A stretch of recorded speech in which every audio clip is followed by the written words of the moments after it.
Class 10th आज हम trigonometry chapter की पहली एक्सरसाइज देखेंगे। एक्सरसाइज 8.1। इसका इंट्रोडक्शन मैं आपको करा चुका हूँ। आज हमको इसकी पहली एक्सरसाइज देखनी है। तो पहली एक्सरसाइज का पहला क्वेश्चन देखिए। इसके अंदर दिया है कि एक ट्राइंगल है, उस ट्राइंगल का नेम है ट्राइंगल ABC, जिसके अंदर राइट एंगल मीन्स एक 90 डिग्री का एंगल बना हुआ है। कौन से वर्टेक्स पर? B वर्टेक्स पर। तो यहाँ पे ये B वर्टेक्स पे हमने कितने डिग्री का एंगल बना दिया? 90 डिग्री का।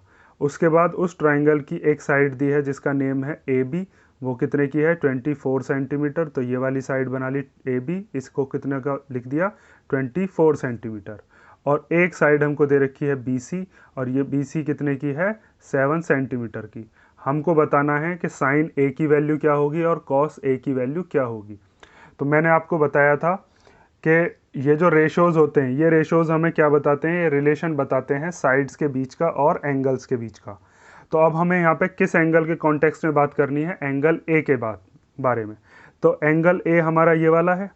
तो इस एंगल के हिसाब से हमको देखना है कि हाइपोटेनियस कौन सी होगी, परपेंडिकुलर कौन सा होगा और साथ में बेस कौन सा होगा। तो कल मैंने आपको बताया था इंट्रोडक्शन वाले पार्ट में कि 90 डिग्री के जो सामने वाली साइड होती है उसको हम क्या कहते हैं? हाइपोटेनियस। ये जो एंगल होता है, इस एंगल के जो अपोजिट वाली साइड होती है उसको हम क्या कहते हैं? परपेंडिकुलर। और जो तीसरी साइड बची या फिर इस एंगल के जो एडजेसेंट साइड होती है उसी को ही हम क्या कहते हैं? बेस। तो हमें साइन A के हिसाब से देखना है। और साथ में रेशोज़ को याद करने के लिए एक ट्रिक बताई थी मैंने आपको, PBP HHB। इसमें यहाँ पे होता है साइन, इधर होता है कॉस, यहाँ पर होता है टेन, यहाँ पे होता है कॉसेक, इधर होता है सेक, और यहाँ पर क्या होता है? कॉट।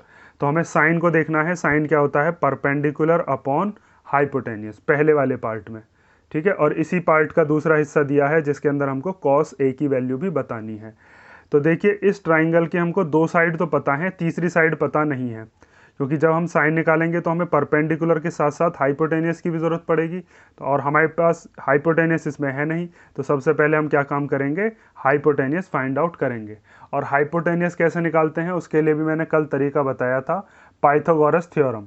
कि पाइथागोरस थ्योरम के अंदर हाइपोटेनियस का स्क्वायर इक्वल टू होता है बेस का स्क्वायर प्लस परपेंडिकुलर का स्क्वायर। इंट्रोडक्शन आप देख के अगर आए होगे तो ये क्वेश्चंस आपको बहुत ईजी लगेंगे, इसीलिए कहा था इंट्रोडक्शन बहुत ज़्यादा इंपॉर्टेंट है।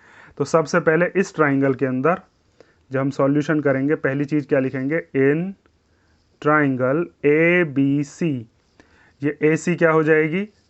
ये AC है हमारी हाइपोटेनियस। तो हमको पता है हाइपोटेनियस का square equal to base square plus perpendicular square. ठीक है। अब हमारे पास बेस है, तो बेस ये वाला है। इस बेस का नेम क्या है? बेस का नेम है AB। परपेंडिकुलर का नेम क्या है? परपेंडिकुलर है BC। ठीक है। अब AB यहाँ से यहाँ तक कितने की दे रखी थी? ये थी 24। तो यहाँ पे हम 24 का स्क्वायर करेंगे। BC कितनी दे रखी है? BC है 7, तो 7 का स्क्वायर। अब 24 का स्क्वायर कैसे करते हैं? तो 24 के स्क्वायर का मतलब होता है 24 मल्टीप्लाई 24। तो जब आप इन दोनों की मल्टीप्लाई करोगे तो कितना आएगा? 576। कम से कम 30 तक स्क्वायर आपको याद होने चाहिए ताकि आपकी कैलकुलेशन थोड़ी तेज़ हो जाए। तो 24 का स्क्वायर कितना हो जाता है? 576। और 7 का स्क्वायर कितना होगा? 7 इंटू 7 49। जब इन दोनों को हम प्लस करेंगे तो ये आएगा 625। इधर क्या चल रहा है हमारा? हाइपोटेनियस। हाइपोटेनियस का नाम क्या था? AC। तो यहाँ पे हम लिख देंगे AC का square, AC square, AC square और AC स्क्वायर। जब इधर से स्क्वायर हटता है तो इधर की तरफ क्या चढ़ता है? इधर की तरफ चढ़ेगा स्क्वायर रूट। ठीक है। अब हमको देखना है कि 625 किसका स्क्वायर रूट होता है। तो उसके लिए आपने प्राइम फैक्टराइजेशन सीखा होगा। प्राइम फैक्टराइजेशन के अंदर ये 625, इसको हम प्राइम नंबर से डिवाइड करते हैं। तो सबसे पहले हम डिवाइड कर लेते हैं 5 से, क्योंकि ये 5 के टेबल से कट जाएगा। तो जब 5 से काटेंगे, 5 बन जा 5, 5 2 जा 10, 5 5 जा 25। उसके बाद 5 से करेंगे तो 5 2 जा 10, 5 5 जा 25। फिर 5 से करेंगे, 5 5 जा 25 एंड फिर लास्ट में 5 बन जा 5। तो 625 के जब हमने फैक्टर किए तो उसके अंदर कितने 5 आए? 4 बार। तो हम इसको ही लिख लेते हैं, AC equal to under root 5 into 5 into 5 into 5। तो जब हम इसके पेयर बनाएंगे तो इस पेयर में से एक पेयर बाहर आ जा एक 5 बाहर आ जाएगा और इन दोनों 5 में से भी एक बाहर आ जाएगा। तो AC इक्वल टू इन दोनों 5 का जब पेयर बना तो पेयर के बाहर एक 5 आ गया, इन दोनों 5 में से भी एक बाहर आ गया। तो AC इक्वल टू कितना आया हमारे पास, AC इक्वल टू आ गया 25 सेंटीमीटर। इसका मतलब हमको हाइपोटेनियस पता चल गई, वो कितने की है, वो है 25 सेंटीमीटर। ठीक है, तो यहाँ पे मैं लिख देता हूँ 25 सेंटीमीटर। अब हमको सबसे पहले क्या बताना था, साइन A। तो अब बता दोगे आप साइन A क्या होगा। ठीक है, इधर कर देता हूँ मैं, ये चीज़ जो है ये रफ की है, इसको मिटा देना। मेरे साथ साथ सॉल्व करते रहा करो, जो क्वेश्चन आता हुआ करे उसको मेरे साथ सॉल्व किया करो, और जिसमें अटको तब मेरे को देखो, उसके बाद आगे बढ़ो। देखो, हमको बताना है साइन A, और साइन हमको पता है वो क्या होता है, वो होता है परपेंडिकुलर अपॉन हाइपोटेनियस। ठीक है, तो A के हिसाब से, मतलब इस एंगल के कॉन्टेक्स्ट में अगर हम बात कर रहे हैं तो परपेंडिकुलर कौन सा होगा, A एंगल के बिल्कुल अपोजिट वाली जो साइड होगी, जो A वाला एंगल है इसके अपोजिट वाली जो साइड है वो कौन सी साइड है, BC। तो ये BC ही क्या कहलाएगी, हमारा परपेंडिकुलर। तो अब हम यहाँ पे लिख देंगे BC is the perpendicular and hypotenuse is AC। तो हमने यहाँ पे लिख दिया हाइपोटेनियस इज AC। अब हमको पता है BC कितने की है, BC है हमारे पास 7 सेंटीमीटर, तो BC आ जाएगी 7 एंड AC इज़ 25 सेंटीमीटर। तो इसका मतलब साइन A की वैल्यू कितनी है, 7/25। जिस तरीके से हमने साइन A की वैल्यू निकाली है, इसी तरीके से आप कॉस A की वैल्यू भी निकाल सकते हैं।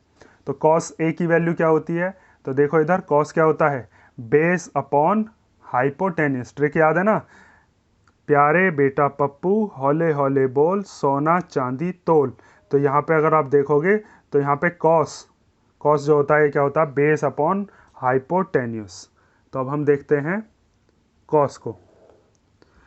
तो देखो कॉस A इक्वल टू क्या होता है, कॉस A इक्वल टू होता है बेस अपॉन हाइपोटेन्यूस। तो बेस कितना है इसका, ये वाली साइड तो हो गई थी परपेंडिकुलर A के हिसाब से, और बेस हो गया था ये वाला, और हाइपोटेन्यूस जो होती है वो तो फिक्स होती है। तो बेस की जगह हम क्या लिख देंगे, कौन सी साइड है, AB, और हाइपोटेन्यूस कौन सी है, हाइपोटेन्यूस यही है AC। तो हाइपोटेन्यूस की जगह आ गया AC। अब AB की वैल्यू कितनी है 24 एंड AC की वैल्यू कितनी है यहाँ से यहाँ तक 25। तो cos A की वैल्यू भी हमारे पास आ गई। ठीक है, तो ये आपके पास क्वेश्चन नंबर 1 का पहला पार्ट खत्म हुआ, जिसके अंदर हमको sine A and cos A की वैल्यू फाइंड आउट करनी थी। ठीक है, अब इसी का ही सेकंड पार्ट दिया है, उस सेकंड पार्ट को हम देखते हैं अब क्या दिया है। सेकंड पार्ट के अंदर बताया है कि sine A and cos C की वैल्यू फाइंड आउट करिए। तो वही जो ट्राइंगल जो हमने पीछे बनाया है उसी ट्राइंगल को हम बना लेंगे, ताकि बार बार पीछे ना देखना पड़े। तो मैंने एक ट्राइंगल बना लिया वही वाला जो पीछे था, और वहीं से ही हम फिर किसकी वैल्यू निकालेंगे, sine C and cos C की। तो ये ट्राइंगल मैंने बना लिया, और इस ट्राइंगल पे जहाँ पे B था वहाँ पे कितने डिग्री का एंगल था, वहाँ पे था 90 डिग्री का। तो B मैंने कहाँ माना था, इधर। ये हो गई A, और यहाँ पर कितनी हो गई C। उसके बाद ये AB कितने की थी, ये AB थी 24 सेंटीमीटर, BC कितने की थी 7 सेंटीमीटर, और AC हमने फाइंड आउट करी थी कितने की 25 सेंटीमीटर। पिछले वाले पार्ट में हमने किसके कॉन्टेक्स्ट में बात की थी, एंगल A के, और इस बार हमको देखना है किसके हिसाब से, एंगल C के हिसाब से, क्योंकि हमसे क्या कहा है, इस बार साइन C की वैल्यू निकालिए और cos C की। ठीक है, देखो इधर यहाँ पे हमको किसकी वैल्यू निकालनी थी, sine A and cos A। तो हमने A के हिसाब से देखा था, ये 24 थी, ये 7 एंड ये 25। अब हमको किसके हिसाब से देखना है, C के हिसाब से। तो सबसे पहले हम निकालते हैं साइन C।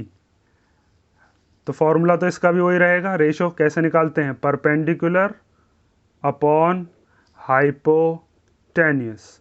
लेकिन इस बार परपेंडिकुलर कौन सा होगा, तो मैंने इंट्रोडक्शन में आपको खूब अच्छे तरीके से बताया है कि जब भी हम जिस एंगल के कॉन्टेक्स्ट में बात कर रहे होंगे उस एंगल के सामने वाली साइड मींस जो अपोजिट साइड होगी वही क्या कहलाएगी, परपेंडिकुलर। तो जैसे पिछले क्वेश्चन में एंगल ए के सामने कौन सी साइड बैठ रही थी, बी सी, तो वो परपेंडिकुलर था। लेकिन इस वाले ट्राइंगल के अंदर जब हम सी के हिसाब से बात करेंगे तो इस सी के अपोजिट कौन सी साइड बैठ रही है, ये बैठ रही है ए बी। तो इस बार परपेंडिकुलर कौन सा हो जाएगा, ए बी। और हाइपोटेनियस फिक्स होती है 90 डिग्री के सामने वाली साइड, तो हाइपोटेनियस का नाम क्या हो जाएगा, ए सी। तो साइन सी इक्वल टू आ गया, ए बी की वैल्यू रख दो कितनी है 24 एंड ए सी की वैल्यू कितनी है यहाँ से यहाँ तक 25। ठीक है, तो ये आ गया आपके पास कौन सा, साइन सी। अब हमको बताना है कॉस सी। अगला क्या बताना है, कॉस सी। तो कॉस सी की वैल्यू देखो अब कैसे निकालोगे, बिल्कुल सेम ऐसे ही। कॉस हमको पता है क्या होता है, कॉस होता है बेस अपॉन हाइपोटेनियस। तो अब निकालोगे cos C equal to base upon hypotenuse. तो बेस कौन सा होता है, जो भी हमारे पास एंगल दिया हुआ होता है उस एंगल के एडजेसेंट, मींस जैसे आपने हाइपोटेनस देख ली और परपेंडिकुलर देख ली, उसके बाद जो तीसरी साइड बची वही बेस होता है। आप ऐसे भी समझ सकते हो, या फिर एंगल से जो बिल्कुल लगी हुई जो साइड होगी वही क्या कहलाता है, बेस। ठीक है, तो बेस की जगह हम लिख देंगे कौन सा साइड है, बी सी। और उसके बाद हाइपोटेनियस, वो तो आपको पता ही है कौन सी है, ए सी। तो कॉस सी की वैल्यू कितनी आ जाएगी, बी सी की वैल्यू पुट कर दो।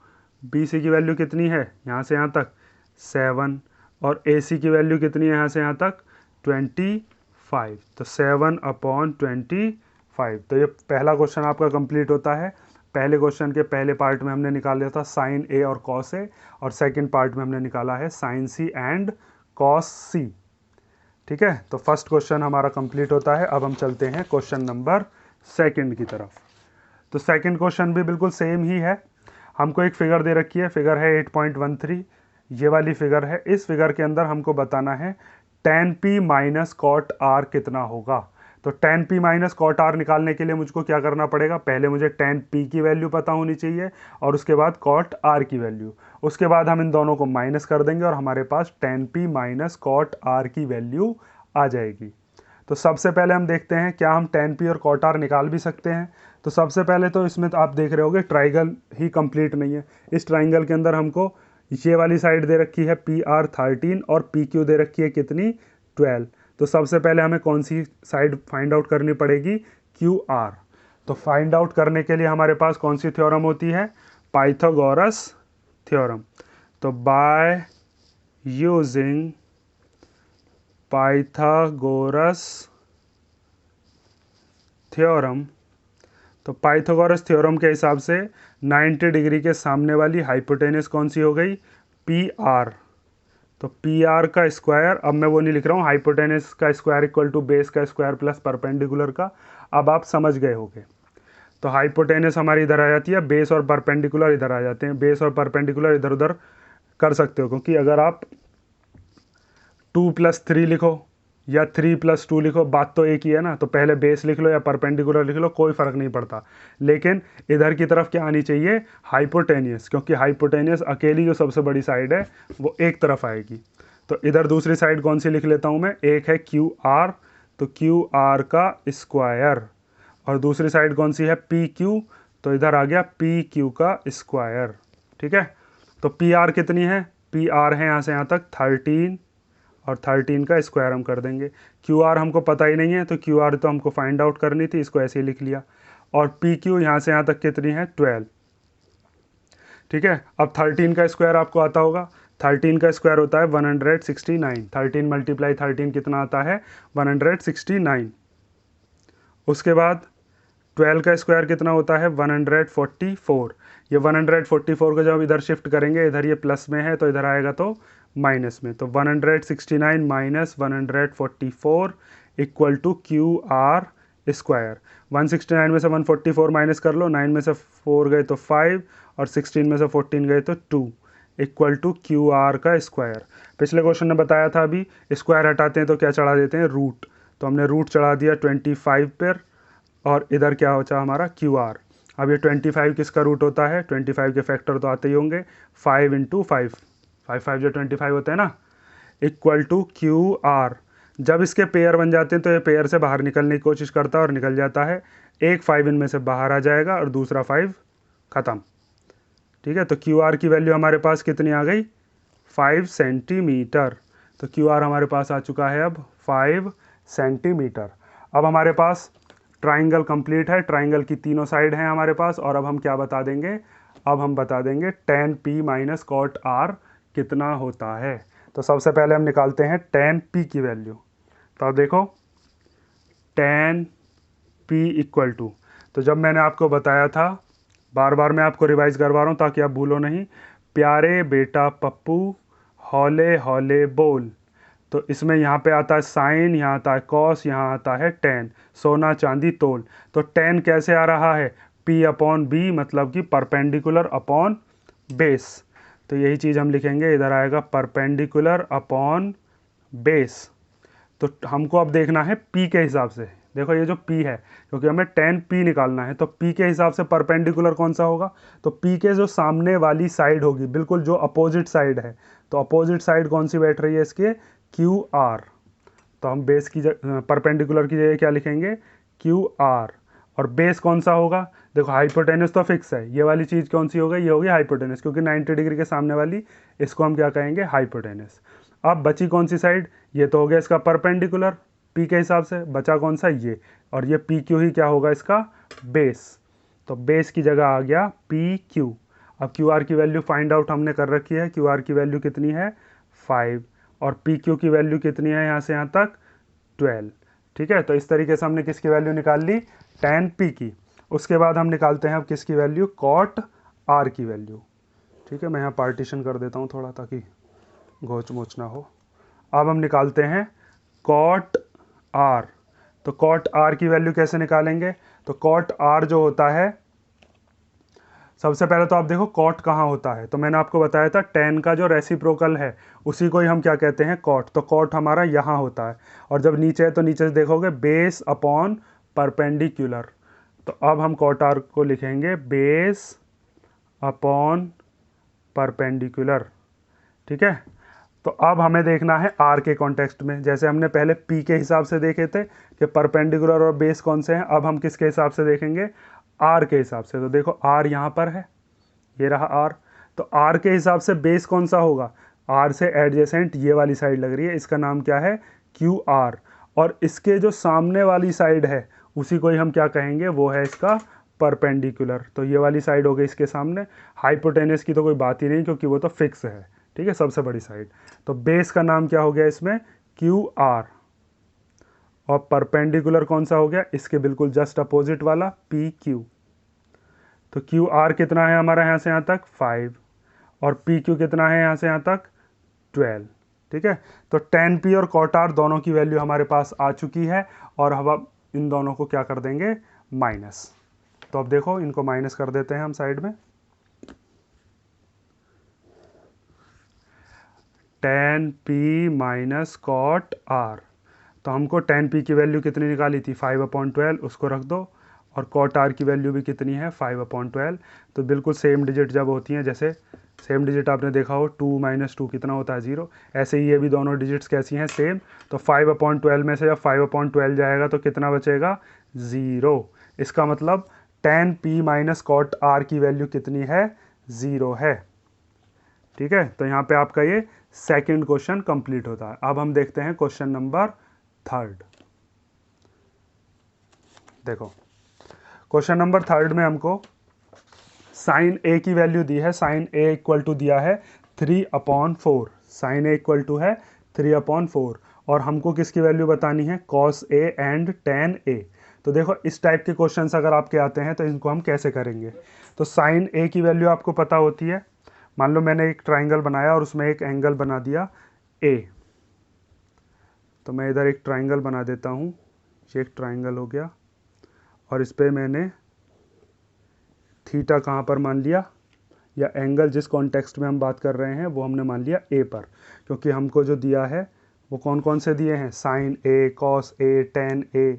तो हमने यहाँ पर ए मान लिया। और 90 डिग्री मान लिया बी पर, और इधर क्या मान लिया सी। ठीक है, तो साइन किसकी वैल्यू होती है? साइन ए इक्वल टू होता है परपेंडिकुलर अपॉन हाइपोटेन्यूस। ठीक है, यही होता है ना। जब आप देखोगे P B P upon H H B, तो यहाँ पे आता है आपका साइन पी अपॉन एच, तो वहीं से मैंने लिख दिया परपेंडिकुलर अपॉन हाइपोटेनस। और साइन ए की वैल्यू हमको दी भी है, कितनी है? 3/4। तो इसके इक्वल टू में ही हम ले लेंगे 3/4। इसका मतलब परपेंडिकुलर कितना है? 3, और हाइपोटेनस कितना है? 4।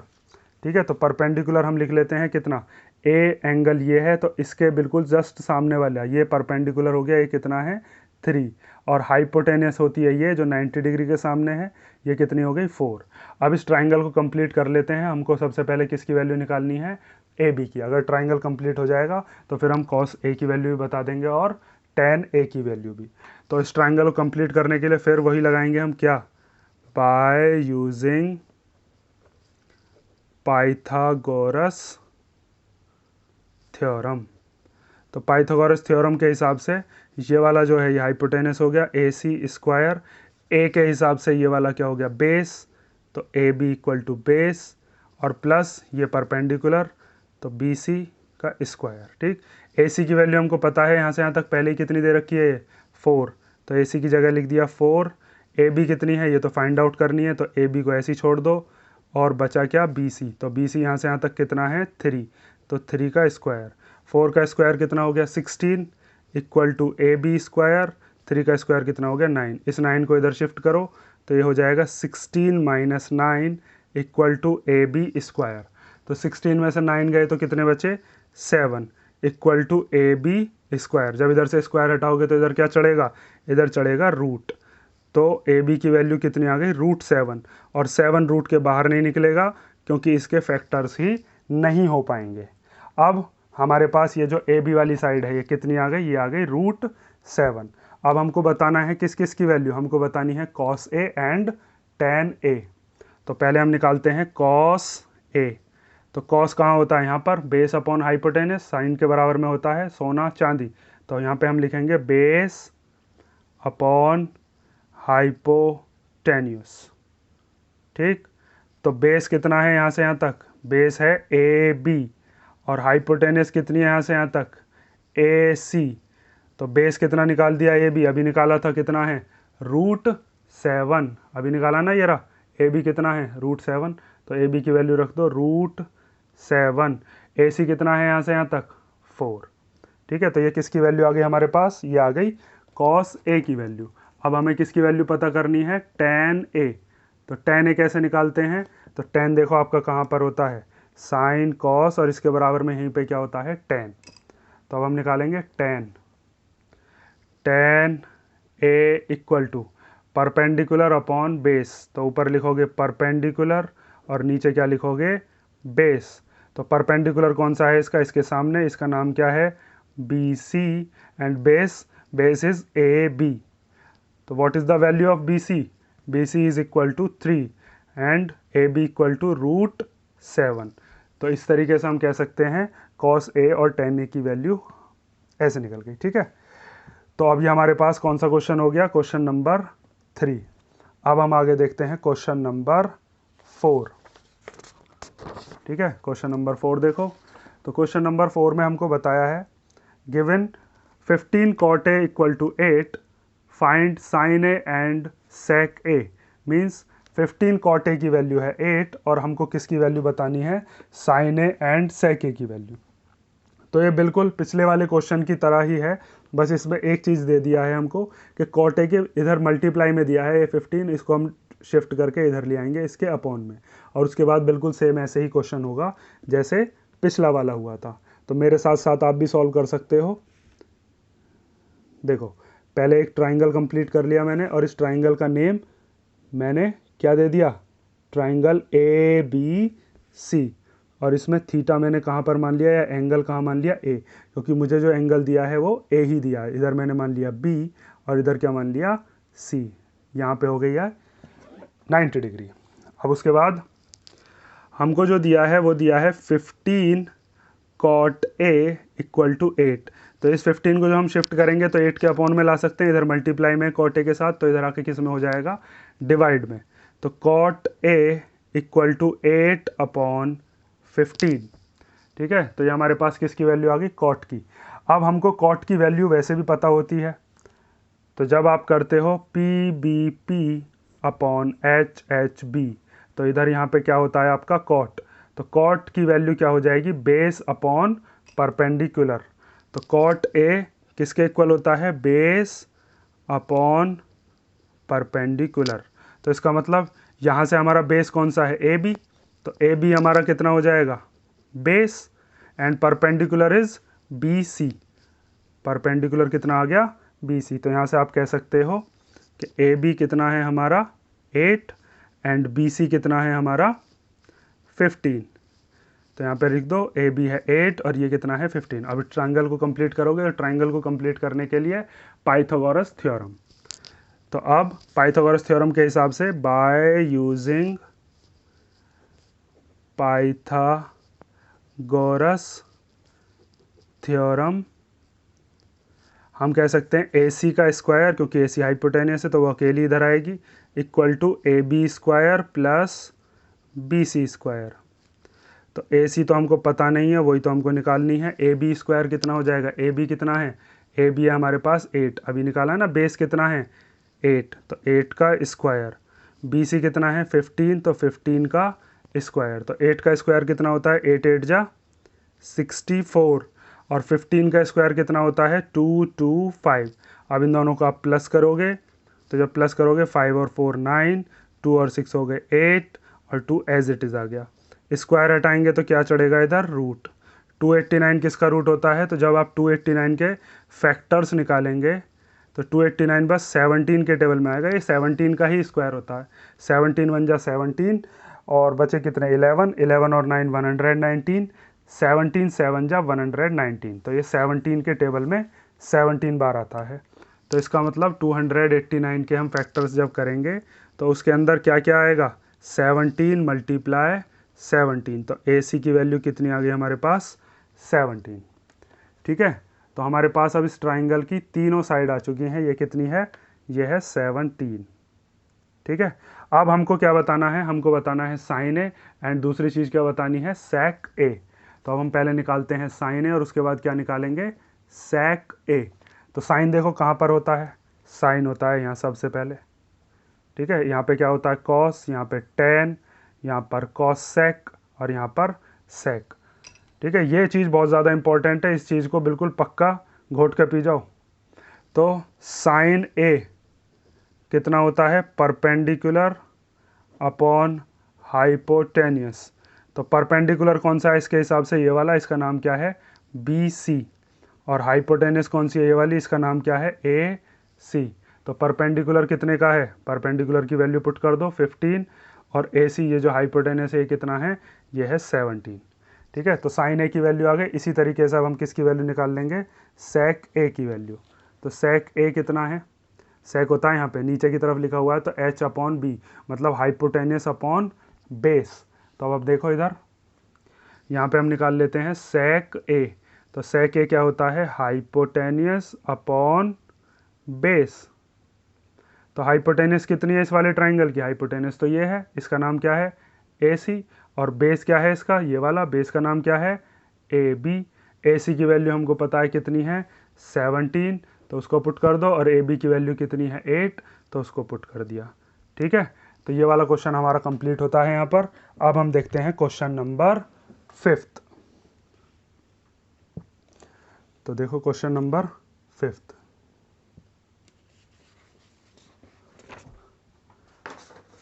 क्वेश्चन नंबर 5 में हमको दिया है given sec theta equal to 13/12 and calculate all other trigonometric ratios. Means हमारे पास टोटल कितने रेशोज होते हैं, हमारे पास रेशोज होते हैं 6, sine cos tan cosec sec and cot. तो उसमें से एक रेशो हमको दिया है सेक, और बाकी के जो 5 रेशो बचे उन पांचों रेशोज की वैल्यू हमको बतानी है। तो पांचों रेशोज की वैल्यू बताने के लिए ट्राइंगल की तीनों साइड हमको पता होनी चाहिए, जिसके अंदर परपेंडिकुलर हो, बेस हो और हाइपोटेनस हो। उसके बाद प्यारे बेटा पप्पू के पास जाएंगे, हौले हौले बोलेंगे और वो हमको बताएगा कि साइन की वैल्यू कितनी होती है, कॉस की वैल्यू कितनी होती है और टेन की वैल्यू कितनी होती है। सबसे पहले क्या काम करोगे, एक ट्राइंगल बनाओगे, उसमें कहीं पर थीटा मानोगे और उसके बाद सारे के सारे रेशोज़ की वैल्यू बता दोगे। तो ये मैंने एक ट्राइंगल बनाया, इस ट्राइंगल पे कहीं मैंने क्या मान लिया, थीटा। तो मैं थीटा मान लेता हूँ, जहाँ पर मैं पीछे एंगल ए मान रहा था वहीं पे हम क्या मान लेते हैं, ये हो गया हमारा थीटा। थीटा एक कुछ नहीं है, बस ये एंगल की वैल्यू बताता है, एक ग्रीक सिंबल है। ठीक है, मान लो ट्राइंगल का नाम कंप्लीट कर लेते हैं, ए बी एंड सी। अब हमको जो दिया है वो दिया है सेक थीटा, हमको दिया है सेक थीटा। सेक थीटा कितना होता है, फिर दोबारा चलो वहीं पे ही, प्यारे बेटा पप्पू हौले हौले बोल। तो सेक होता है आपका इस जगह, यहाँ पर कॉस का उल्टा होता है सेक, तो हाइपोटेनियस अपॉन बेस। तो इसको हम लिख सकते हैं, ये होता है हाइपोटेनियस अपॉन बेस। तो हाइपोटेनियस कितनी है, हाइपोटेनियस है इस वाले ट्राइंगल की ए सी, क्योंकि 90 डिग्री के जो सामने वाली साइड है वो ए सी है, 90 डिग्री के सामने वाली हाइपोटेनस होती है। और बेस हो गया थीटा से लगी हुई साइड है ये वाली, तो ये कौन सी हो गई, ये हो गई ए बी। और इनकी वैल्यू हमको दी है कितनी, 13/12। सेक थीटा दिया है ना 13/12 के इक्वल, तो इसका मतलब हाइपोटेनस कितनी है, हाइपोटेनस को लिख दोगे 13 एंड बेस, बेस कितना है 12। ठीक, अब हम क्या काम करेंगे, पाइथागोरस थ्योरम लगा के बी सी को फाइंड आउट कर लेंगे। तो अब बाय यूजिंग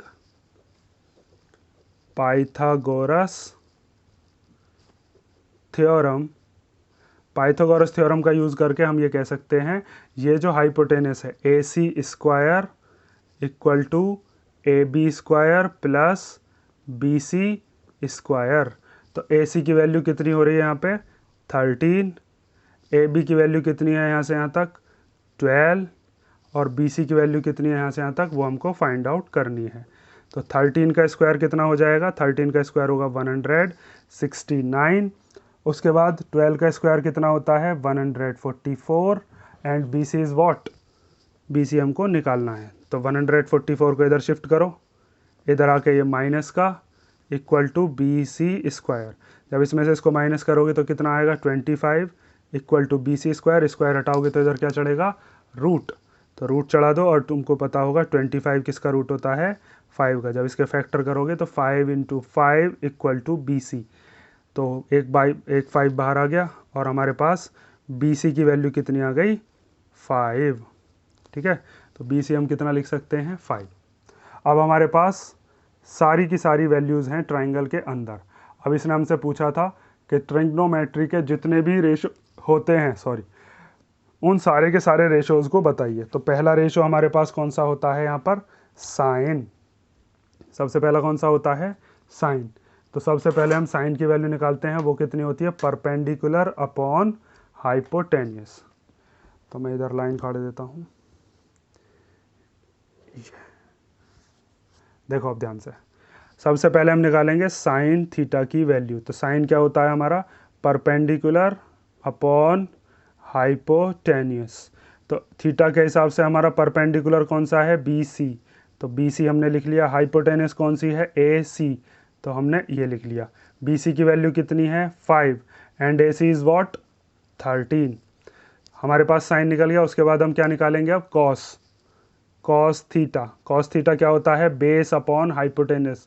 ट्रिग्नोमेट्री के इंट्रोडक्शन में बता चुका हूँ मैं ये। तो ये क्या होता है बेस अपॉन, हर एक क्वेश्चन में बताता हुआ चल रहा हूँ ताकि आपको ये रट जाए बिल्कुल। Base upon hypotenuse. तो बेस कितना है थीटा के हिसाब से, बेस है ए बी, तो बेस की वैल्यू रखोगे आप ए बी, और हाइपोटेनियस कितनी है फिर वही रखोगे ए सी।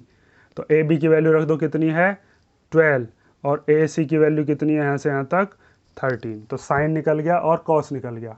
ठीक है, साइन कॉस के बाद क्या होता है, साइन कॉस के बाद होता है हमारा टेन थीटा। ठीक है, तो टेन कितना होता है परपेंडिकुलर अपॉन बेस। तो अब हम निकाल लेते हैं टेन। तो देखो इधर हम निकाल लेते हैं टेन थीटा। तो टेन थीटा इक्वल टू हम लिखेंगे परपेंडिकुलर अपॉन बेस। तो परपेंडिकुलर कौन सा है थीटा के सामने B C, and base is what A B. तो बी सी की वैल्यू कितनी है, बी सी की वैल्यू है 5, तो बी सी की वैल्यू हमने 5 रख दी, और ए बी कितना है, ए बी है 12। टेन थीटा निकल गया। साइन कॉस टेन, अब उसके बाद हम किसको निकालेंगे, कॉसेक। तो कॉसेक क्या होता है, कॉसेक होता है साइन का रेसिप्रोकल। या तो आप इसको ही रेसिप्रोकल कर सकते हैं, जब इसको रेसिप्रोकल करेंगे 13 ऊपर 5 नीचे, और अगर ऐसे ही सॉल्व करना है तो कॉसेक इक्वल टू होता है एच अपॉन पी, मतलब हाइपोटेनियस अपॉन परपेंडिकुलर। तो अब लिखेंगे आप cosec theta equal to hypotenuse upon perpendicular. तो हाइपोटेनियस कितनी है, हाइपोटेनियस का नाम क्या था, हाइपोटेनियस का नाम है ए सी, ये रही ए सी। ठीक है, तो हमें हाइपोटेनियस की वैल्यू रखनी है ए सी, और परपेंडिकुलर कितना था, परपेंडिकुलर था ये वाला बी सी, तो परपेंडिकुलर की जगह आ गया बी सी। अब ए सी यहाँ से यहाँ तक कितनी है, 13, तो ए सी की वैल्यू हमने रख दी कितनी, 13। ठीक है, ये दिखाई दे रहा है, ये रहा। और बी सी कितना है, बी सी था हमारा ये परपेंडिकुलर, तो वो कितना है 5। ठीक है, तो अब हमने रख दिया कॉस थीटा इक्वल टू कितना हो गया 13/5। और देखो अभी आपने यहाँ पर साइन थीटा की जो वैल्यू निकाली थी, बिल्कुल साइन थीटा की वैल्यू के ये रेसिप्रोकल ही आया है। साइन थीटा इक्वल टू कितना था 5/13, और कॉसेक थीटा कितना है 13/5। इसी तरीके से मैंने आपको इंट्रोडक्शन में बताया था कि कॉस और सेक, ये जो कॉस और सेक होते हैं ये भी एक दूसरे के क्या होते हैं, रेसिप्रोकल। तो कॉस की वैल्यू कितनी आई हमारे पास 12/13, और सेक की वैल्यू उसने कितनी दी थी, सेक की वैल्यू दी थी 13/12। ठीक है, अब हम देखते हैं लास्ट कॉट। तो कॉट किसका रेसिप्रोकल होता है, कॉट होता है यहाँ पर, तो कॉट थीटा होता है हमारा 10 का रेसिप्रोकल। तो हमारे पास 10 कितना आया है 5/12, तो कॉट कितना आना चाहिए 12/5। तो हम चेक कर लेते हैं अभी, तो अब हम निकालते हैं कॉट थीटा। तो देखो इधर निकाले देते हैं कॉट थीटा। तो कॉट थीटा क्या होता है, कॉट थीटा होता है बेस अपॉन परपेंडिकुलर। तो इसको लिखोगे बेस अपॉन परपेंडिकुलर। तो बेस कितना है, बेस है हमारे पास ए बी, एंड परपेंडिकुलर कितना है, परपेंडिकुलर है बी सी। तो ए बी की वैल्यू कितनी है यहाँ से यहाँ तक 12, और बी सी की वैल्यू कितनी है यहाँ से यहाँ तक 5। तो आप देख रहे होगे 10 और कॉट एक दूसरे के कैसे आए, रेसिप्रोकल, ये 5/12, ये 12/5। तो इस तरीके से आपका ये वाला क्वेश्चन भी कंप्लीट होता है। ट्रिग्नोमेट्री का ये इंट्रोडक्शन चल रहा है आपका। अगर ये इंट्रोडक्शन आपके सही से समझ में नहीं आता है तो कमेंट करके मुझे ज़रूर बताना, क्योंकि अगर ये इंट्रोडक्शन भी आपके समझ में नहीं आया तो अगली क्लासेस में आप ट्रिग्नोमेट्री में कुछ भी नहीं कर पाओगे। ठीक है, तो यहाँ पे आपको बिल्कुल बेसिक से पढ़ाते हैं, इसीलिए पहली बार पढ़ रहे हो 10th क्लास में आप ट्रिग्नोमेट्री। ठीक है, ये क्वेश्चन कंप्लीट होता है। अब देखते हैं हम क्वेश्चन नंबर 6। क्वेश्चन नंबर 6 देखो, इसके अंदर कहा है कि if angle A and angle B are acute angles such that cos A equal to cos B, then show that. उसके बाद हमको शो करना है, मीन्स प्रूव करना है। क्या प्रूव करना है कि एंगल ए किसके इक्वल आना चाहिए, एंगल बी के। मीन्स दो एक्यूट एंगल दे रखे हैं, angle A and angle B. तो इसका मतलब 90 डिग्री कितने पर होगा, 90 डिग्री होगा सी पर, क्योंकि किसी भी ट्राइंगल के अंदर एक राइट एंगल होता है और बाकी के दो एक्यूट एंगल्स होते हैं। ये चीज़ मैंने आपको इंट्रोडक्शन में बताई थी। तो मान लीजिए ये कोई ट्राइंगल है, इस ट्राइंगल के अंदर ए और बी पर हमको कौन से एंगल लेने हैं, एक्यूट एंगल्स। तो ये मैंने एक ट्राइंगल कंप्लीट कर लिया, और इस ट्राइंगल पर यहाँ पर मैंने एंगल सी दे दिया 90 डिग्री के। एंगल ए और बी कितने थे, एक्यूट। तो ए और बी तो मैं यहाँ पे नहीं दे सकता, क्योंकि वो तो फिर राइट एंगल हो जाएगा। तो ये हो गया एंगल ए और ये हो गया एंगल बी। तो अब सबसे पहले हमको क्वेश्चन में गिवन क्या है, हमको गिवन है कि cos A equal to cos B. Cos A की जो वैल्यू है वही है कॉस बी की वैल्यू, और साथ में हमको शो क्या करना है कि एंगल ए किसके इक्वल है, एंगल बी के। तो देखो इसमें थोड़ा सा क्लास 9th में आपको चलना पड़ेगा। एक थ्योरम होती है जिसके अंदर अगर दो साइड इक्वल हैं तो उनके अपोजिट एंगल्स भी कैसे होते हैं, इक्वल। देखो मैं थोड़ा सा रिवाइज कराता हूँ उस थ्योरम को। जिस बच्चे को आती हो वो अच्छी बात है, जिसको नहीं आती हो वो ध्यान से देख लेना कि ये थ्योरम क्या होती है।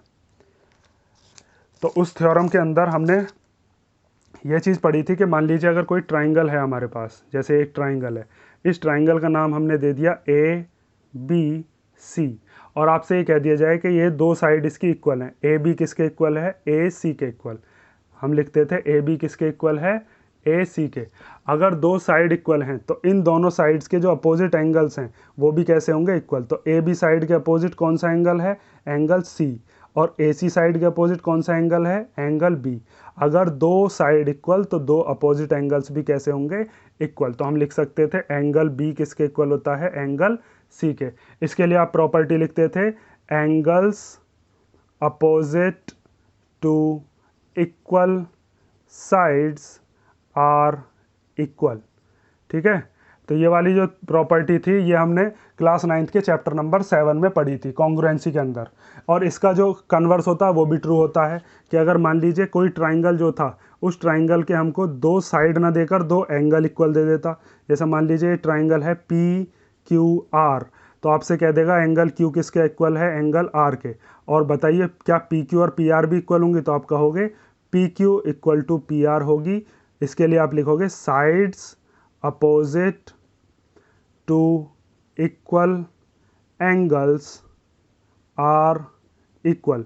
मीन्स अगर दो साइड इक्वल तो दोनों एंगल भी इक्वल, और अगर दो एंगल इक्वल तो दोनों साइड भी इक्वल। ये प्रॉपर्टी हम पढ़ते हैं chapter number 7 in class 9th। तो इस प्रॉपर्टी का यहाँ पे यूज़ होगा, इसलिए मैंने थोड़ा सा ये रिवाइज करवा दिया कि अगर दो साइड हम किसी तरीके से इस ट्राइंगल की इक्वल ले आते हैं तो, और वो दो साइड कौन सी होंगी, ए बी तो हो नहीं सकती क्योंकि ए बी तो सबसे लॉन्गेस्ट साइड है, ये तो हाइपोटेनस है। हमारा जो मोटिव होगा वो ये होगा कि हम किसी तरीके से ए सी को किसके इक्वल लेके आते हैं, बी सी के। अगर ए सी और बी सी इक्वल आ जाते हैं तो एंगल ए और एंगल बी भी कैसे हो जाएंगे, इक्वल, जो कि हमको प्रूव करना है। देखो ये तो 90 डिग्री है, ये वाला तो किसी के इक्वल हो नहीं सकता क्योंकि अगर ट्राइंगल के अंदर दो एंगल 90 डिग्री के हो जाएं तो फिर वो ट्राइंगल ही पॉसिबल नहीं है। तो हम एंगल ए और एंगल बी जो कि एक्यूट एंगल से, इन दोनों को हमको इक्वल लेकर आना है। तो ये चीज़ अब आपके समझ में आ गया होगा। अब देखो इसका सॉल्यूशन करेंगे कैसे, तो मैं इसको थोड़ा रफ कर देता हूँ। तो सबसे पहले जो हमको दिया है cos A equal to cos B, ध्यान से देखो cos A और cos B जो इक्वल दिया है, इसका मतलब ये है अगर हम cos A के हिसाब से बेस अपॉन हाइपोटेनियस लिखें और cos B के हिसाब से हम बेस अपॉन हाइपोटेनियस लिखें तो वो दोनों चीज़ आपस में कैसी होंगी, इक्वल। तो वही चीज़ अब हम लिखते हैं, जो चीज़ हमको गिवन में होती है उसी से ही हमको आंसर पता चल जाता है। तो देखो हम लिखते हैं it is given that it is given that cos A equal to cos B। तो cos क्या होता है हमारा, cos होता है प्यारे बेटा पप्पू हौले हौले बोल। तो cos यहाँ पर होता है बेस अपॉन हाइपोटेनियस। तो बेस अपॉन हाइपोटेनियस ए के हिसाब से कौन कौन से होंगे, देखो हाइपोटेनियस तो फिक्स है, 90 डिग्री के सामने ये हो गई आपकी क्या, हाइपोटेनस। अब आपको देखना है ए के हिसाब से बेस कौन सा है, बी के हिसाब से बेस कौन सा है। तो सबसे पहले हम लिखते हैं cos A इक्वल टू कितना होगा, cos A होगा हमारा बेस अपॉन हाइपोटेनियस। तो बेस कितना है, ए के हिसाब से बेस है AC, ठीक है, क्योंकि इसके सामने वाला तो परपेंडिकुलर, cos में हम परपेंडिकुलर लेते नहीं हैं। तो AC क्या हो गया हमारा, बेस। और हाइपोटेनस कौन सी हो गई, हाइपोटेनस हो गई ए बी, ठीक है। और इसी तरीके से cos B की वैल्यू निकालेंगे तो cos B भी कितना होता है, बेस अपॉन हाइपोटेनियस, ठीक है।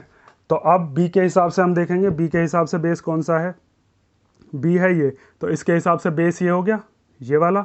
तो बेस का नाम क्या है यहाँ पर, BC, और हाइपोटेनियस यहाँ पर फिक्स है कौन सी, AB। अब हमको ये दिया था कि cos A किसके इक्वल है, cos B के इक्वल। अब हम cos A की वैल्यू क्या निकाल चुके हैं, AC अपॉन AB। तो हम रख देंगे cos A की जगह क्या रख देंगे, AC अपॉन AB, और cos B की जगह क्या रखेंगे, BC अपॉन AB। अब ये जो डिवाइड वाला AB है इसको इधर शिफ्ट करो, इधर ये मल्टीप्लाई में चला जाएगा। तो AC upon AB equal to BC upon AB, sorry ये यहाँ से शिफ्ट करके इधर ले आए हम, ठीक है। तो इस AB से ये AB कैंसिल हो गया, तो इसका मतलब AC किसके इक्वल आ गया, AC आ गया हमारा BC के इक्वल। और अभी मैंने आपको बताया था कि अगर दो साइड इक्वल होती हैं जैसे यहाँ पे हमने दो साइड इक्वल कर दी, ए सी किसके इक्वल है, बी सी के। अगर दो साइड इक्वल हैं तो उन दोनों के अपोजिट एंगल्स भी कैसे होंगे, इक्वल। तो ये जो दो ट्राइंगल मतलब ये जो ट्राइंगल दिया था, इस ट्राइंगल के अंदर कौन कौन सी दो साइड थी, हाइपोटेनस तो फिक्स है, कौन कौन सी बची, ए सी एंड बी सी। और हमने यहाँ पर ए सी और बी सी को ही इक्वल किया है। तो ए सी और बी सी के सामने वाले एंगल्स को हम देख लेते हैं। तो ए सी के सामने कौन सा एंगल है, ये है ए सी वाली साइड। तो ए सी के सामने कौन सा एंगल है, एंगल बी। और दूसरी साइड कौन सी हमने करी है इसके इक्वल, बी सी। तो बी सी के सामने वाला एंगल कौन सा है, एंगल ए। आप ऐसे भी समझ सकते हो कि जब ए सी और बी सी इक्वल हैं तो ए सी और बी सी जहाँ पे मिल रही होंगी उस वाले एंगल को छोड़कर बाकी के जो दोनों एंगल हैं वो दोनों इक्वल होंगे। दोबारा सुन लो, ए सी और बी सी अगर हमारी इक्वल हैं तो ये ए सी और बी सी किस वर्टेक्स पर मिल रही हैं, सी वाले वर्टेक्स पर। तो सी को छोड़कर एंगल ए और एंगल बी जो होंगे ये अपोजिट एंगल होंगे ए सी और बी सी के, और यही दोनों एंगल आपस में कैसे होंगे, इक्वल। तो अब हम लिखेंगे कि जब since A C and B C are equal therefore angle A is also equal to angle B. तो हम लिखेंगे since A C equal to B C, ठीक है, then angle A equal to angle B. और इसके आगे property क्या लिखोगे, वही जो 9th क्लास की प्रॉपर्टी मैंने बताई थी, angles opposite to equal sides are equal. Means अगर दो साइड इक्वल हैं तो उनके जो अपोजिट एंगल होंगे वो भी कैसे होंगे, इक्वल। दो साइड इक्वल तो उनके अपोजिट एंगल भी, एंगल ए और एंगल बी भी आपस में कैसे हो गए, इक्वल। ठीक है, तो ये क्वेश्चन नंबर आपका कौन सा कंप्लीट होता है, 6। अब हम देखते हैं क्वेश्चन नंबर 7। तो देखो ध्यान से, क्वेश्चन नंबर 6 मेरे साथ साथ लिखते रहा करो। क्वेश्चन नंबर 7 देखो, तो क्वेश्चन नंबर 7 दिया, इफ कॉट ए या cot theta equal to 7/8 then evaluate. Question number first दिया है, इसका first part, 1 plus sine theta 1 minus sine theta upon 1 plus cos theta 1 minus sine cos theta. Means इस पूरे की value क्या होगी अगर कॉट थीटा की वैल्यू कितनी है, 7/8। और सेकंड पार्ट में हमसे क्या पूछा है, कॉट स्क्वायर थीटा। तो देखो कॉट थीटा की जब वैल्यू हमको पता है तो कॉट स्क्वायर तो सिंपल निकल जाएगा, स्क्वायर कर देंगे हम इस 7/8 का। लेकिन बात आती है हम इसका इवैल्यूएशन कैसे करेंगे या इसकी वैल्यू कैसे निकालेंगे। तो देखो अगर हमें साइन निकालना है तो साइन के लिए मुझे क्या क्या चाहिए, साइन के लिए मुझे चाहिए परपेंडिकुलर और हाइपोटेनियस। कॉस के लिए मुझे क्या चाहिए, कॉस के लिए मुझे चाहिए बेस और हाइपोटेनियस। और कॉट क्या होता है हमारा, कॉट होता है हमारा बेस अपॉन परपेंडिकुलर। तो इसका मतलब मेरे पास हाइपोटेनियस नहीं है। तो सबसे पहले मुझको क्या करना पड़ेगा, ट्राइंगल के अंदर हाइपोटेनियस निकालनी पड़ेगी और फिर उसकी वैल्यूज़ हम इसमें रख देंगे साइन और कॉस की जगह, और वैल्यूज़ को फिर हम सिंप्लीफाई करके वैल्यू निकाल देंगे। तो सबसे पहले मेरा काम क्या होगा, अब ट्राइंगल को कंप्लीट करके उसकी तीनों वैल्यूज़ निकालनी। ठीक है, तो देखो अब हम करते हैं इसका सॉल्यूशन। तो कॉट क्या होता है हमारा, कॉट थीटा इक्वल टू होता है बेस अपॉन परपेंडिकुलर।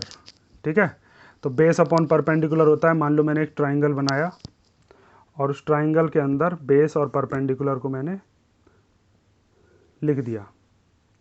मान लो एक ट्राइंगल है और इस ट्राइंगल के अंदर ये बन गया आपका ट्राइंगल, और इसमें हम यहाँ पे मान लेते हैं थीटा। अब आता है कॉट थीटा में बेस कौन सा होगा, मान लो इसका नाम है ए बी सी, और हमें दे रखा था बेस कितना है इसका, थीटा के हिसाब से बेस है ए बी और परपेंडिकुलर कौन सा है, परपेंडिकुलर है बी सी। तो हमको कितना दे रखा था, ये था 7/8। तो बेस की जगह हम कितना रख देंगे 7 और बी सी की जगह कितना रख देंगे 8। अब हमको क्या निकालनी है इसके अंदर, हाइपोटेन्यूस। तो हम क्या यूज़ करेंगे, बाय यूजिंग पाइथागोरस थ्योरम। तो जब हम पाइथागोरस थ्योरम को यूज़ करेंगे तो पाइथागोरस थ्योरम में A C square equal to क्या होगा, A B square plus B C square. तो ए सी तो हमको पता नहीं कितना है, लेकिन हाँ ए बी ज़रूर पता है, ए बी कितना है 7, और बी सी कितना है यहाँ से यहाँ तक, बी सी है 8। तो 7 का स्क्वायर हो जाएगा 49 और 8 का स्क्वायर कितना हो जाएगा 64। तो अब हम 49 और 64 को प्लस कर लेते हैं, 9 और 4 13 का 3 कैरी 1, 6 और 4 10, 10 और 1 11। AC इधर से स्क्वायर हटाएंगे तो क्या चढ़ेगा, स्क्वायर हटा के चढ़ जाएगा रूट। तो AC की वैल्यू कितनी आ गई हमारे पास, रूट 113। अब देखो हमको जो वैल्यू निकालनी थी वो किसकी निकालनी थी, साइन थीटा और कॉस थीटा, क्योंकि जिसको हम सॉल्व कर रहे हैं उसके अंदर हमको साइन और कॉस इन दोनों की वैल्यू की ज़रूरत पड़ेगी। तो साइन क्या होता है, तो पहले आप साइन निकालोगे, देखो इधर पहले हम निकाल लेते हैं क्या, साइन थीटा। तो साइन थीटा क्या होता है, साइन थीटा होता है परपेंडिकुलर अपॉन हाइपोटेन्यूस। तो परपेंडिकुलर कौन सा है, थीटा के सामने वाला, इसका नाम क्या है, BC। और हाइपोटेन्यूस कौन सी है यहाँ से यहाँ तक, AC। तो BC की वैल्यू कितनी है यहाँ से यहाँ तक, 8 and AC is what, root 113। Sine theta निकल गया। अब साइन थीटा के बाद हम किसकी वैल्यू निकालेंगे, कॉस थीटा की, क्योंकि देखो ये जो हमको सॉल्व करना है इसके अंदर हमको साइन भी चाहिए और साथ में कॉस भी चाहिए। तो अब हम निकालते हैं कॉस थीटा। तो कॉस थीटा क्या होता है, बेस अपॉन हाइपोटेन्यूस। तो बेस कितना है, थीटा के हिसाब से बेस ये हो गया, इसका नाम क्या है, AB। और हाइपोटेनस कौन सी थी, अभी रखी है हमने हाइपोटेनस, इसका नाम क्या था, AC। तो AB की वैल्यू रख लो, AB कितनी है, AB है हमारे पास 7, तो AB की जगह आ गया 7 एंड हाइपोटेनस इज रूट 113। अब हमारे पास दोनों चीज़ आ चुकी हैं, साइन थीटा भी एंड कॉस थीटा भी। अब हम इसकी वैल्यूज़ को पुट कर देंगे जो हमारे पास फर्स्ट पार्ट दिया है उसमें, और सेकंड पार्ट हम नेक्स्ट पेज पे सॉल्व करेंगे। ठीक है, ये मैंने यहाँ पे काट दिया क्योंकि मुझे थोड़ा सा स्पेस चाहिए। तो अब हमको किसकी वैल्यू निकालनी थी वो देखो, हमको निकालनी है 1 plus sine theta 1 minus sine theta upon 1 plus cos theta and 1 minus cos theta. तो देखो छोटी क्लासेस में आपने एक फॉर्मूला पढ़ा होगा या एक आइडेंटिटी पढ़ी होगी जिसके अंदर हम पढ़ते हैं कि अगर a प्लस बी है एंड a माइनस बी है तो उसको हम क्या लिख सकते हैं, a square minus B square. Means अगर पहली डिजिट सेम है, दूसरी डिजिट भी सेम है, एक बार प्लस है एक बार माइनस है, तो हम a square minus B square करते हैं। तो देखिए यहाँ पे भी ऐसा ही है, पहले डिजिट दोनों की सेम, दूसरी भी सेम, एक बार प्लस एक बार minus, means a plus B and a minus B. तो इसमें कौन सा फॉर्मूला लग जाएगा, a square minus B square. और सेम कंडीशन नीचे है, पहले डिजिट दोनों की सेम है 1 1 और दूसरी डिजिट भी सेम है कॉस थीटा। तो प्लस यहाँ पे आ रहा और माइनस यहाँ पे, जैसे यहाँ प्लस और माइनस थे, तो कौन सा फॉर्मूला लग जाएगा, a square minus B square. तो हम इसको क्या लिख सकते हैं, 1 square minus sine theta square, और नीचे क्या लिख देंगे, 1 square minus cos theta square.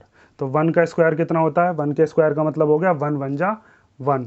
और जब हम साइन थीटा का स्क्वायर करेंगे तो क्या होगा, साइन स्क्वायर थीटा। ठीक है, इस एंगल का स्क्वायर नहीं होता, यहाँ पर साइन पे स्क्वायर चढ़ाते हैं हम, कभी थीटा के ऊपर स्क्वायर चढ़ाने लग जाओ, साइन थीटा स्क्वायर ऐसे नहीं होता। तो 1 माइनस कॉस स्क्वायर थीटा। अब हमारे पास साइन थीटा की भी वैल्यू है, साइन थीटा की वैल्यू कितनी है, 8 अपॉन रूट 113। और कॉस थीटा की वैल्यू कितनी है, कॉस थीटा की वैल्यू है 7 अपॉन रूट 113। तो अब इन दोनों को हम पुट कर देते हैं और उसके बाद हमारी फर्स्ट इक्वेशन का आंसर आ जाएगा, इसकी इवैल्यूएशन हो जाएगी। तो अब देखो 1 माइनस साइन स्क्वायर थीटा की जगह साइन थीटा की वैल्यू रख दो, कितनी है, 8 अपॉन रूट 113 का स्क्वायर, और नीचे की तरफ 1 माइनस कॉस थीटा की वैल्यू कितनी है, 7 अपॉन रूट 113। तो 7 अपॉन अंडर रूट 113 का स्क्वायर। ठीक, अब इसको देखो आगे सॉल्व करना है हमको। 1 माइनस 8 का स्क्वायर कितना होता है, 8 का स्क्वायर होता है 64, और रूट 113 का स्क्वायर कितना होगा, रूट 113 में रूट से स्क्वायर कट जाता है, बचेगा क्या, 113। ठीक है, इसका मतलब ये है, देखो जैसे अगर मान लो ये लिखा हुआ है रूट 113 का स्क्वायर, तो इसका मतलब ये है रूट 113 मल्टीप्लाई रूट 113। तो एक रूट के अंदर ही इसको हम लिख देते हैं, रूट 113 का जब पेयर बन जाएगा तो पेयर में से एक बाहर आता है या नहीं, या कई बच्चे इसको ऐसे पढ़ते हैं कि जो रूट होता है ये रूट होता है पावर में 1/2। ये क्या होता है, देखो मैं यहाँ पे करके बताता हूँ। अगर आपने पावर एंड बेसिस पढ़ा होगा चैप्टर नंबर क्लास मतलब 8th में, तो क्लास 8th में आपको बताया जाता है कि 113 पे अगर रूट है और इसका अगर हमको स्क्वायर करना है तो 113 पे रूट जो है, इस रूट को हटा के पावर हो जाती है 1/2, और ये बाहर वाली पावर कितनी है 2। तो जब पावर की पावर होती है तो इनकी आपस में क्या होती है, मल्टीप्लाई। तो 1/2 मल्टीप्लाई 2, 2 से 2 कैंसिल हो गया, तो ये कितना बचा 113। 1 बार लिखना तो इसीलिए ये एक बार लिख लेते हैं। जो भी तरीका आपको आता हो ऐसे आप कर सकते हो, या ऐसे मान लो रूट से स्क्वायर कैंसिल हो जाता है। ठीक है, बहुत सारे तरीके हैं इसको सॉल्व करने के। मेन चीज़ आपको याद रखनी है कि जब हम रूट का स्क्वायर करते हैं तो रूट कैंसिल हो जाता है। ठीक है, देखो आ गया। अब उसके बाद 1/, यहाँ पर ये अब जो इसका डिनोमिनेटर दे रखा था 7 का स्क्वायर कितना हो गया 49, और रूट 113 का जब स्क्वायर करेंगे तो कितना आएगा 113। अब इसको आगे फर्दर सॉल्व करना है, इसमें कैलकुलेशन थोड़ी ज़्यादा है तो ध्यान से देख लेना, एलसीएम वगैरह में गलती मत कर देना क्योंकि बहुत सिंपल है, बस कैलकुलेशन पे ध्यान देना आपको। तो अब ये एलसीएम लेते हैं, इसके नीचे कुछ नहीं है तो इस रूट 113 की इधर मल्टीप्लाई हो जाती है। रूट 113 की जब 1 में मल्टीप्लाई करोगे तो कितना आएगा 113 ही आ जाएगा। उसके बाद रूट 113 आने के बाद माइनस में क्या है, यहाँ पर माइनस में है 64, तो -64 अपॉन में क्या है 113, तो क्या लिख दिया 113। उसके बाद नीचे देखो, नीचे दे रखा है 113 और इसकी इस 1 में मल्टीप्लाई होगी तो क्या आएगा 113, ये 49 माइनस का, और अपॉन में क्या आ गया यहाँ पर भी 113। ठीक है, एलसीएम ले लेते हैं, इसकी इधर मल्टीप्लाई हो जाती है ये माइनस, इसकी इधर मल्टीप्लाई ये माइनस, तो 113 में से अब 64 जाएंगे तो कितना बचेगा 49 अपॉन में 113। ऐसे ही 113 में से 49 गए तो कितना बचा 64 अपॉन में 113। अब मैंने कल आपको इंट्रोडक्शन में भी एक चीज़ बताई थी कि अगर a अपॉन बी के अपॉन में c अपॉन डी है तो इसको हम कैसे लिख लेते हैं, a अपॉन बी मल्टीप्लाई ये जो c अपॉन डी है ये रेसिप्रोकल होकर d अपॉन c बन जाता है। तो इसी तरीके से इसमें कर देंगे 49 अपॉन 113 मल्टीप्लाई ये रेसिप्रोकल हो गया तो 113 ऊपर 64 नीचे, 113 से 113 कैंसल, तो कितना आया हमारे पास answer 49 upon 64।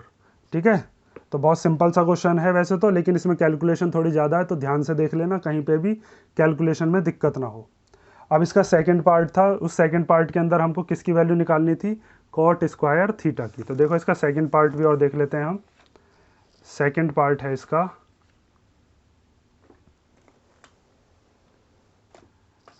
Second part cot square theta. तो कॉट स्क्वायर थीटा में हम कॉट थीटा का होल स्क्वायर इसको लिख देते हैं, और कॉट थीटा की वैल्यू हमको पता है। कॉट थीटा की वैल्यू कितनी दे रखी थी, क्वेश्चन में ही दिया था हमको। कॉट थीटा इक्वल टू कितना है, देखो इधर कॉट थीटा इक्वल टू दे रखा था 7/8, तो कॉट थीटा की जगह हम क्या लिख देते हैं 7/8, 7/8 और इसका स्क्वायर। ठीक है, अब 7 का स्क्वायर कितना हो गया 49 और 8 का स्क्वायर कितना हो जाएगा 64। तो सेकंड वाला तो बहुत सिंपल था, बस हमको क्या करना था स्क्वायर करना था। तो ये आपका क्वेश्चन नंबर कौन सा हो गया, ये क्वेश्चन नंबर हो गया 7। ठीक है, अब इसके कितने क्वेश्चन और रह जाते हैं, इसके क्वेश्चन नंबर रह जाता है 8, उसके बाद है 9, उसके बाद 10 और उसके बाद 11। ठीक है, चलो इन 4 क्वेश्चंस को मैं नेक्स्ट वीडियो में कराता हूँ क्योंकि फिर वीडियो बहुत ज़्यादा लंबी हो जाएगी। अब मैंने जितने भी ये क्वेश्चन कराए हैं क्वेश्चन नंबर 7 तक, इन 7 क्वेश्चंस में अगर आपको कोई भी दिक्कत हो, किसी भी क्वेश्चन में अगर ये लग रहा हो कि इस वाले में ये वाली चीज़ मुझको समझ में नहीं आई तो कमेंट करके बता देना। और साथ में ये जितने भी मैंने क्वेश्चंस कराए हैं इनकी प्रैक्टिस ज़रूर कर लेना एक बार, क्योंकि ट्रिग्नोमेट्री आप पहली बार पढ़ रहे हो। ठीक है, तो चलो नेक्स्ट हम देखते हैं अगली वीडियो में।